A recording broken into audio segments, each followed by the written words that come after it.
Assalamu alaikum, friends who always want to increase knowledge. This is one of the historical stories about the Selcuk Caliphate that had a chance to get Kejan in its time from among Muslims.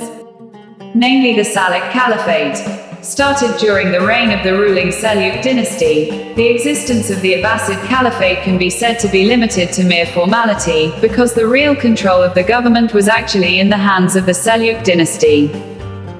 The Seljuk Dynasty reached its heyday during the reign of Malik Shah, which began in the era of ALP Aslan. The Seljuk Dynasty was categorized as a systematic, hierarchical state with a Perso-Islamic Persian Islamic model. Supported by its capable prime minister, Nizam al-Mulk, the Seljuk Dynasty was brought to a brilliantly advanced civilization.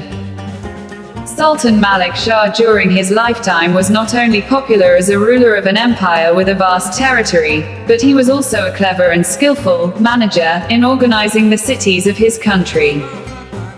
Infrastructure development was a major concern for him. It was marked by the construction of mosques, the development of access roads, building and repairing public facilities, and also providing a large budget to escort the caliphs to perform the pilgrimage for their security. But then, as time went by, the empire that had been built so large began to decline. There were two factors that made the Seljuk dynasty experience its decline, namely external and internal factors. Among the internal factors was the emergence of conflicts within the Seljuk dynasty government itself, which then resulted in weakness within the Seljuk dynasty. The decline did not want to be simplified in the political and defense aspects. As a result, the great dynasty with a reign of approximately 2.5 centuries suffered the same fate as its predecessor, namely its collapse, and was successfully conquered by other dynasties. After the death of Sultan Malik Shah and later his prime minister Nizam al-Mulk, the Seljuks went into decline, beginning with power struggles between family members. These conflicts led some of the smaller dynasties such as the Shahat Khawarizm, Guz, and Al-Ghuriya to seek independence. On the other hand, little by little the political power of Iraq also returned. The Seljuk dynasty's rule in Iraq came to an end at the hands of Khawarizm Shah in 290 Hijra, 1199 CE. The Seljuk dynasty, which was divided into several countries, resulted in a number of competitors who emerged among the nobles in order to compete for the throne of power. The dynasty that had been built up and made great was now broken down into several parts. This displays the inequality of the vision and mission of its rulers, resulting in the emergence of competition within the Seljuk dynasty. The factors that caused the collapse of the Seljuk dynasty include the following. First is internal conflict, power struggles between brothers, uncles, and children who compete with each other for leadership. The weakness of the Abbasid Caliphate to take a role in the Seljuk dynasty,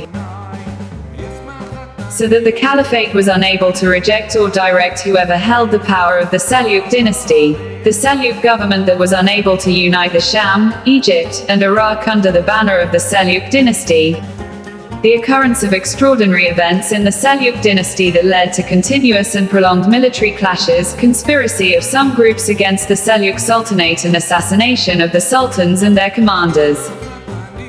In the Seljuk dynasty, which was weakened by political power, illusions, security and peace disturbances, and overwhelmed by civil wars, the Seljuk dynasty later also experienced a decline in education and intellectual, spiritual and moral poverty. Internal conflicts and the weakness of the dynasty's leaders were some of the supporting factors that led to the Seljuk dynasty's collapse. Not only that, another factor that caused the collapse of this dynasty was the attack of the Mongol army, which was difficult to resist again. When the Mongol army came to invade West Asia, the Byzantines and the Seljuk dynasty came together to fight the Mongol army. But the Seljuk and Byzantine efforts turned out to be fruitless. They suffered defeat in 1243 AD, and eventually the Mongols succeeded in capturing Iran and Anatolia, modern Turkey. Then after Mughal power collapsed, one of the Seljuk sultans named Uthman then established a new sultanate called the Ottoman Sultanate. That's a brief history of the Selcuk Caliphate from the Golden Age to the collapse. Maybe a lot of our words are wrong or lacking. That's our lack of knowledge. You can write in the comments column so that we know each other. We apologize a lot from us. Wassalam.